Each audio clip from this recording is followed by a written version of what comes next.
Honneur à celui qui a créé les cieux et la terre, et à l'agneau qui nous a sauvés. Bien-aimés, nous avons la grâce de vous présenter en ce moment le programme intitulé « Voici le temps favorable ». Quand nous prenons Qoéleth, le livre que vous appelez Ecclésiaste, chapitre 3, du verset 1 au verset 8, Elohim nous dit dans sa parole que sous les cieux, c'est-à-dire sur la terre des vivants, il y a un temps pour tout, un temps pour toutes choses.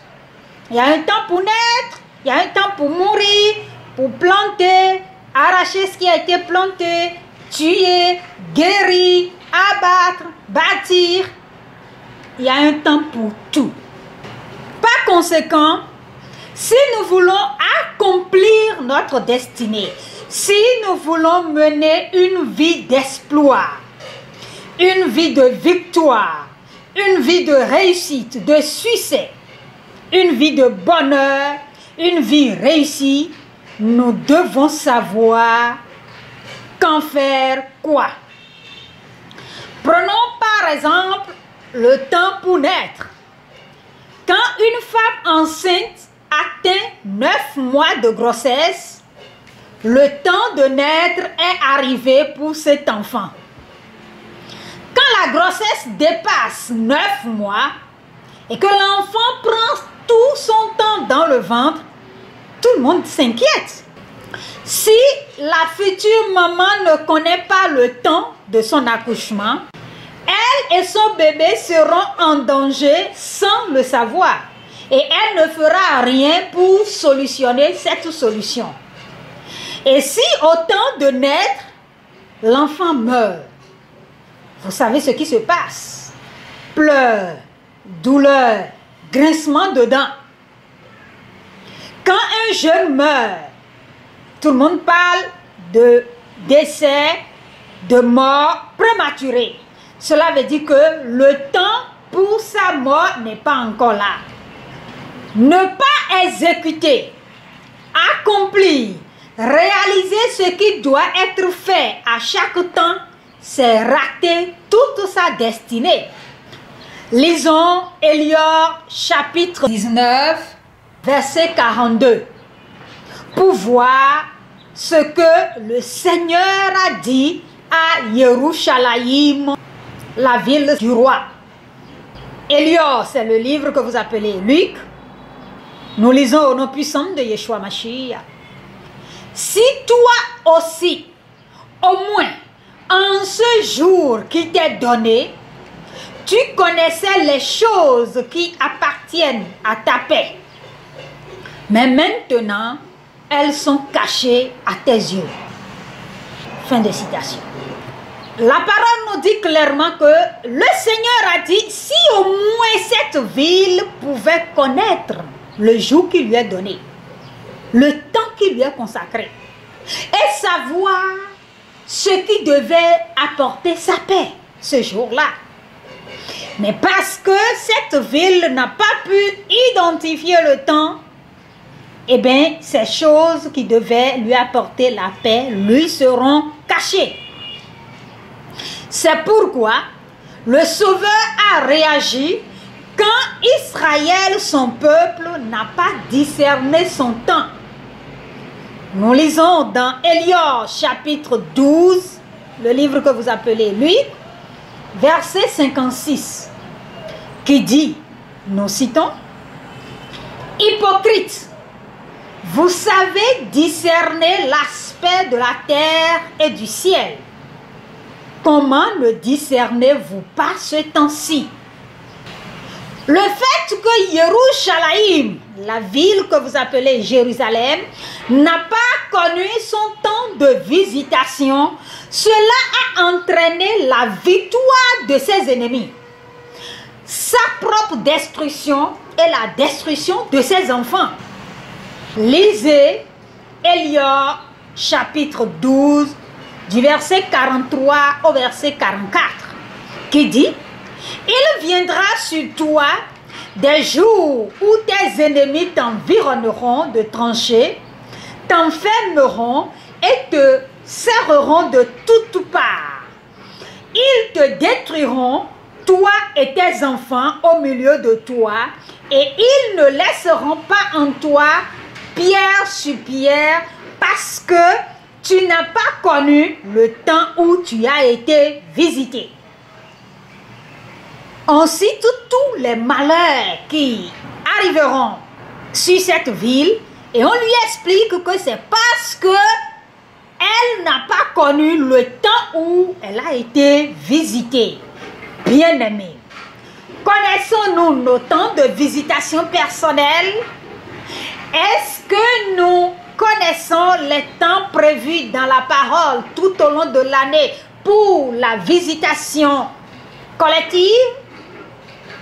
Et voilà, quand on rate ces moments, ça crée beaucoup de dommages spirituels dans la vie du peuple d'Élohim. Nous devons savoir, chers sœurs et frères à Mashiach, que même Yahweh notre Elohim n'exauce pas n'importe quand. Il nous accorde l'exaucement au temps favorable. C'est pourquoi vous pouvez prier, jeûner pendant longtemps, mais c'est à un moment donné que le Père nous exauce. Et ce moment est appelé le temps favorable. Nous pouvons lire ça dans le deuxième livre des Corinthiens, c'est-à-dire Corinthiens, le chapitre 6, le verset 2 qui dit, au nom puissant de Yeshua Mashiach, car il dit, au temps favorable je t'ai exaucé, au jour du salut je t'ai secouru. Voici maintenant le temps favorable, voici maintenant le jour du salut. Bien-amis, connaissez-vous le temps favorable? Arrivez-vous à reconnaître le jour du salut pour être sauvé des différentes situations défavorables que vous traversez? Est-ce que vous savez qu'il y a des moments au cours de l'année où on ne doit pas entreprendre un nouveau projet, une nouvelle activité, sinon ça n'aboutit jamais? Il y a des moments où il ne faut pas tomber enceinte. Il ne faut pas engrosser une femme, sinon la grossesse ne donnera rien. La femme va souffrir pour rien, vous allez dépenser pour rien, cela n'aboutira pas. Il y a des moments au cours de l'année où il ne faut pas emprunter de l'argent, sinon vous ne pourrez jamais rembourser. C'est la même chose, il ne faut pas prêter de l'argent, sinon vous n'allez jamais récupérer votre argent. Il y a des moments favorables pour les affaires, il y a des moments favorables pour la prière. Nous devons connaître le temps favorable. Nous ne devons pas continuer à adorer dans l'ignorance.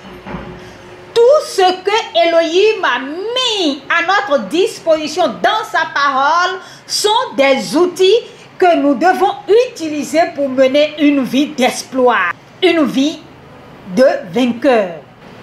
Pour être la tête, il faut savoir utiliser les principes qu'il faut.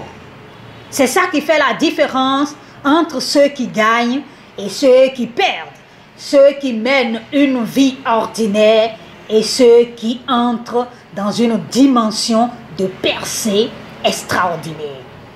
Raison pour laquelle, par l'aide du Saint-Souffle, le programme Voici le temps favorable est élaboré. Le programme Voici le temps favorable est un programme qui permet aux participants de discerner chaque temps, son contenu et de posséder la grâce qui y est contenue. En bref, savoir ce qu'il faut faire à chaque temps, comment le faire et bénéficier d'un suivi accompagnement pour le faire.